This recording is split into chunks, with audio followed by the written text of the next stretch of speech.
Halo, assalamualaikum warahmatullahi wabarakatuh. Perkenalkan, nama saya Dina Marlina. Di sini saya adalah motivator magang dari unit Bimba Pila 5. Saya akan menjawab pertanyaan tugas di luar kelas hari kedua. Yang pertama, jawaban A nomor 1.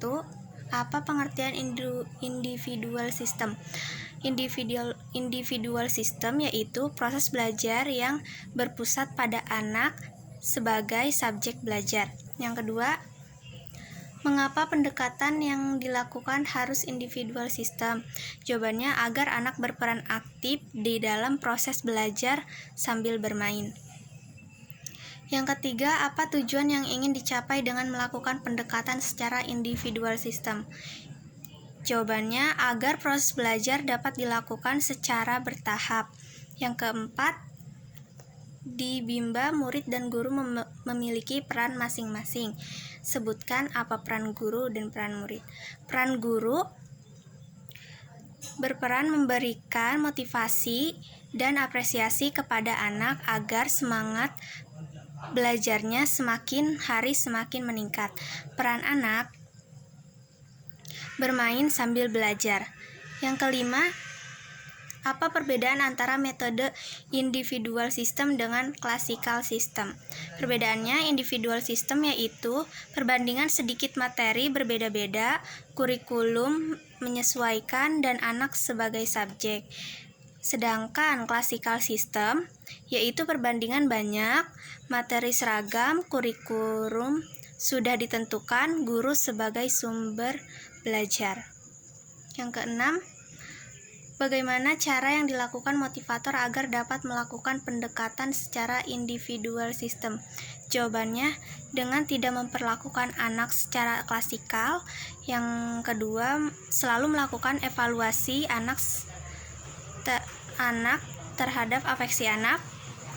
Yang ketiga, melakukan pendekatan sesuai dengan karakter dan kesukaan anak. Nomor 7, apa dampak yang akan terjadi bila pendekatan dilakukan secara individual system? Dampak yang terjadi, yang pertama, belajar lebih mudah. Yang kedua, belajar menyenangkan. Yang ketiga, minat belajar meningkat. Yang keempat, kemampuan meningkat. Pertanyaan nomor 8, apa dampak yang akan terjadi bila pendekatan dilakukan secara classical system? Dampak yang terjadi, kemampuan sulit meningkat. Yang kedua, tidak menyenangkan. Jawaban B nomor 1, apa pengertian variation skill?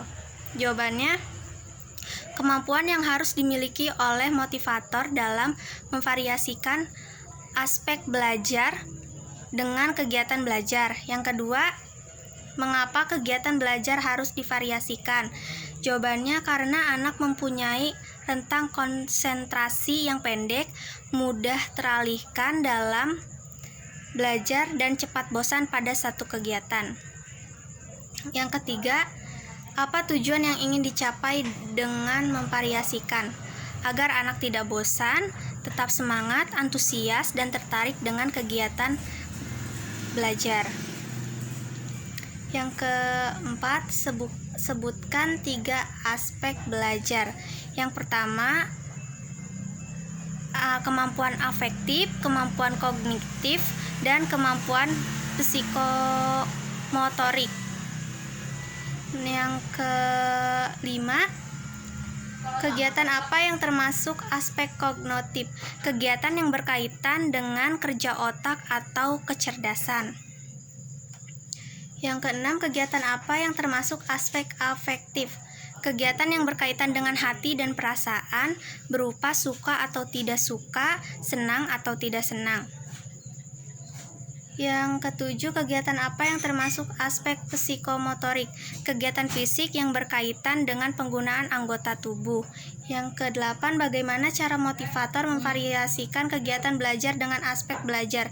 Berdialog, berhitung, bernyanyi, membaca, dan menulis. Jawaban C nomor 1, apa yang dimaksud dengan the law of effect? Jawabannya adalah ketika kita melakukan suatu kegiatan yang menyenangkan, maka akibatnya akan diulang. Yang kedua, apa yang dimaksud dengan the law of exercise? Jawabannya, ketika suatu kegiatan yang harus diulang maka akan berdampak mampu. Yang ketiga, apa yang dimaksud dengan the law of readiness? Jawabannya, ketika seseorang semakin mampu maka semakin siap dan terampil. Mungkin itu jawaban dari saya. Sekian dari saya, kurang lebihnya mohon maaf. Salam Bimba, tetap semangat dan terus belajar.